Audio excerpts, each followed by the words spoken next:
மாசி கல்லூரி முடிஞ்ச பின்னாடி வீரப்பூர், அதாவது கரூர் மாவட்டத்தில் உள்ள வீரப்பூர், இங்கே ஒரு திருவிழா விமர்சையாக நடக்கும். அது என்ன திருவிழானா வீரப்பூர் படுகளம்.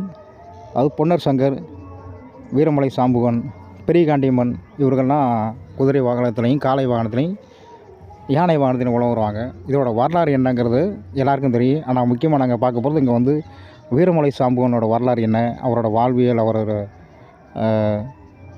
அங்கே உள்ள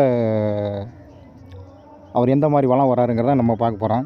வீரமலை சாம்புவனை நம்ம பற்றி எடுத்துக்கிட்டோம்னா, இவர் வந்து சோழ வம்சத்தை சார்ந்தவர். அதனால் இவரோட தகப்பன் பேர் அங்கே வந்து சோழன் வருது அப்படிங்கிற ஒரு கருத்து உண்டு. கொங்கு பகுதி ஆட்சி செஞ்ச கொங்கு சோழர்கள் வரலாறு நம்ம எடுத்துக்கிட்டோம்னா, சோழன், பறையனான, தனபாலன் அப்படிங்கிற ஒரு கல்வெட்டு கூட பார்க்கலாம். இது வந்து ஓரளவு நம்ம அவங்க பேசுகிற கருத்திலோட ஓரளவு ஒத்து போகுது. இந்த சோழ மரபை சேர்ந்த வந்து கவுண்டருக்கு நில உடைமை கொடுத்ததாகவும், அதனால் இருவருக்கு நட்பு இருந்ததாகவும் ஒரு வரலாறு ஒரு செய்தி உண்டு.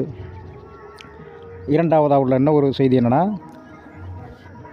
பொன்னர் சங்கரோட தலைமுறைகளுக்கு இவங்க வழி வழியாக வந்து கூட இருந்து அவங்களோட தளபதியாக இருந்தவங்க அப்படின்னு இன்னும் ஒரு வாய்மொழி வரலாறு உண்டு.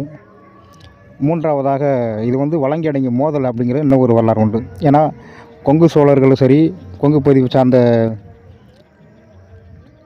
கொங்கு வளால கவுண்டர்கள், பறையர்கள் இவங்களாம் வழங்கி பிரிவில் வருவாங்க. வேட்டுவர் வந்து இடங்கை பிரிவில் வருவாங்க.